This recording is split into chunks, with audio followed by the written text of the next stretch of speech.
কেমন হয় যদি মানুষের মনের কথা আপনা আপনি বুঝে নেয় কম্পিউটার? কি অবিশ্বাস্য মনে হচ্ছে? বিশ্বাস না হলেও তথ্য প্রযুক্তির কল্যাণে অচিরেই এমনই ক্ষমতা পেতে যাচ্ছে কম্পিউটার। প্রখর বুদ্ধিসম্পন্ন সেই যন্ত্রটি হবে পকেট আকারের, যা কাজ করবে স্মার্টফোন বা ল্যাপটপের পরিপূরক হয়ে তৃতীয় প্রধান যন্ত্র হিসেবে। তবে এই যন্ত্র ব্যবহার করতে হলে মেনে চলতে হবে একটি শর্ত।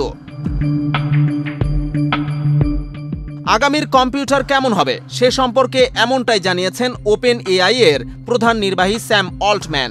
তার মতে নতুন কম্পিউটার হবে যন্ত্রের চেয়ে বেশি কিছু। তার ধারণা নতুন এই যন্ত্র বাজারে আসা মাত্রই 10 কোটি ব্যবহারকারীর কাছে পৌঁছে যাবে, যা হবে তথ্য প্রযুক্তির ইতিহাসের নতুন মাইলফলক।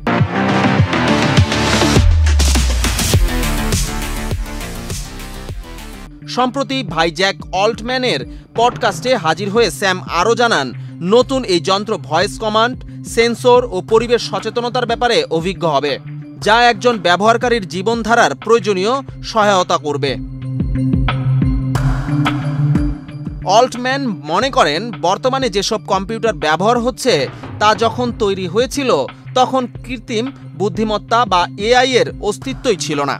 তবে দিন দিন মানুষ যেভাবে প্রযুক্তি নির্ভর হচ্ছে, এতে ভবিষ্যৎ প্রযুক্তির জন্য প্রয়োজন আরও সচেতন পারিপার্শ্বিক পরিস্থিতি, এমনকি একজন ব্যবহারকারীর ব্যক্তিগত জীবনধারার সঙ্গে ঘনিষ্ঠভাবে জানবে এমন যন্ত্রের। এরই ধারাবাহিকতায় তিনি জানিয়েছেন, তারা এমন যন্ত্রের দিকে এগিয়ে যাচ্ছেন যেগুলো ব্যবহারকারীর জীবন ও পরিবেশ সম্পর্কে অনেক বেশি সচেতন থাকবে। স্যাম অল্টম্যান এরই মধ্যে বুদ্ধিমান এমন যন্ত্র তৈরিতে কাজ শুরু করেছেন। এই কাজে তার সঙ্গী হয়েছেন অ্যাপলের সাবেক প্রধান ডিজাইন কর্মকর্তা sir Johnny I've. Open AI সম্প্রতি আইভের নেতৃত্বাধীন একটি এআই ডিভাইস স্টার্টআপ অধিগ্রহণ করেছেন $650 কোটি। এই দুই প্রযুক্তিবিদের নেতৃত্বে তৈরি হচ্ছে এমন একটি যন্ত্র যা সম্পূর্ণ নতুন ধরনের অভিজ্ঞতা দিতে পারে। 2026 সালের শেষের দিকে এই যন্ত্র আসতে পারে বলে আশাবাদী অল্টম্যান। আর যেদিন থেকে নতুন ধরনের এই কম্পিউটার সক্রিয় হবে, মানুষ অবশ্যই কৃত্রিম বুদ্ধিমত্তা বা এআই এর উপর সম্পূর্ণ আস্থা রাখতে হবে।